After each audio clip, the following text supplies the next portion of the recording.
Well, today we're going to be talking about motivation. And so what we want to do is increase the motivation so that we'll actually do and accomplish the things that we want to accomplish. And you will see that the motivation of the other person to engage in the behavior will increase, and the person will in fact do the thing you want them to do. There are actually two factors that increase or decrease motivation. The higher the value of the prize, the more likely you are to do the behavior to get that prize.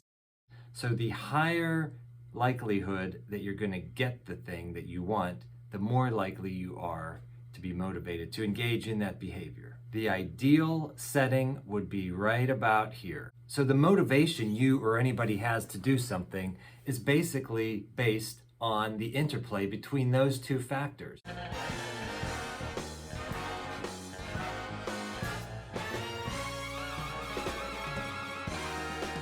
I'm sure we've all been in this situation where we think we want to do something, but we keep putting it off, or for some reason or another, we don't get around to it. Let's look at three specific examples. Suppose you're a parent and you want the kid to, let's say, start their homework. The child likes dessert, so you let the child know, if you start your homework by this time, or you finish it by this time, however you want to word it, then you will get this amazing dessert that you love. And it's guaranteed 100%. If you do the task you're asked to do, you get the dessert.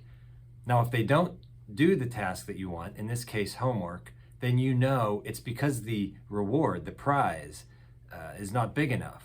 The other factor, the guarantee, is there. It's 100%. So the only other factor is that it's not big enough. In that case, you'd have to increase the prize. So you'd have to find out, what is the child like? A lot of parents want to use the promise of a punishment if they don't do the behavior. Sometimes that can work too.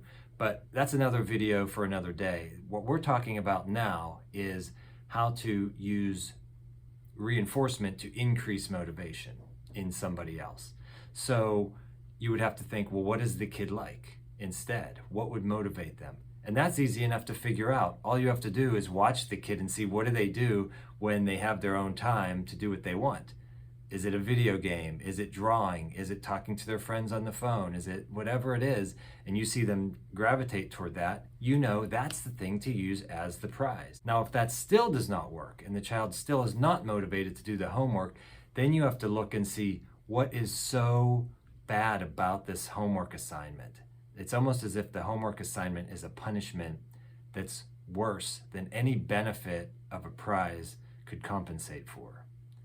Then you got to find out, does the child maybe have a learning disability, or is there some anxiety or something like that, some emotional factor that is making this task so upsetting that the child's willing to give up any kind of reinforcement.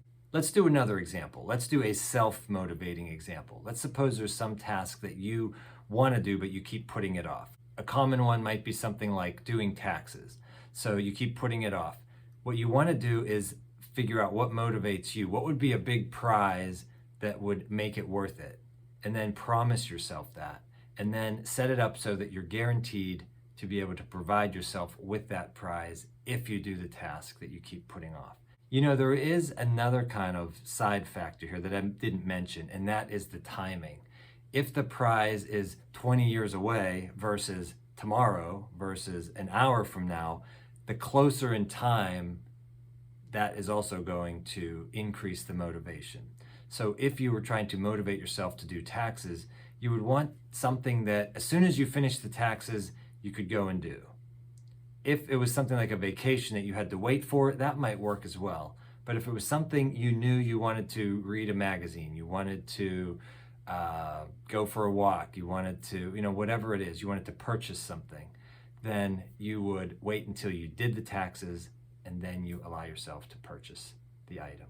And you'll see the motivation goes up and you actually get the task done. Let's do one more example. Let's say a spousal situation. Let's say somebody, one spouse wants the other spouse to cut the grass, and the other spouse keeps putting it off and doing things that they enjoy versus cutting the grass.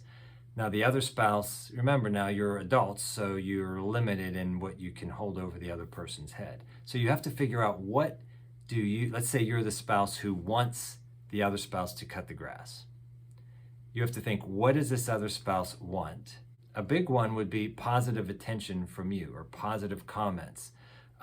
your happiness. So if you seem kind of grumpy, you're not as pleasant to be around, and the other spouse knows that if they cut the grass, they're going to get the benefit of you being more pleasant, and they're guaranteed that, if it's kind of one of these things where sometimes it works, sometimes it doesn't, then it's not going to be as effective.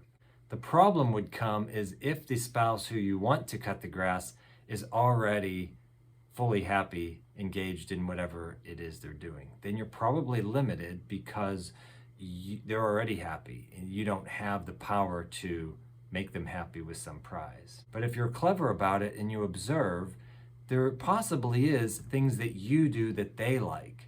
And if you know what that is and they're hoping that you do it, maybe that is baking something or cooking something or fixing the car for that person, whatever it is, then you would let the person know that as soon as they finish the grass, then you're willing to do the thing that they want.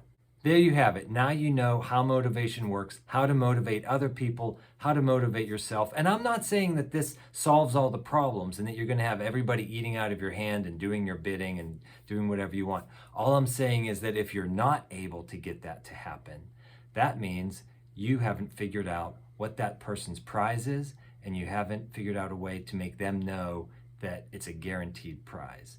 And if you can figure that out, then you will get people to eat out of the palm of your hand and do your bidding. So until then, good luck. I'll see you in the next video. This is Dr. Scott Greenaway signing off. And remember, psychology works.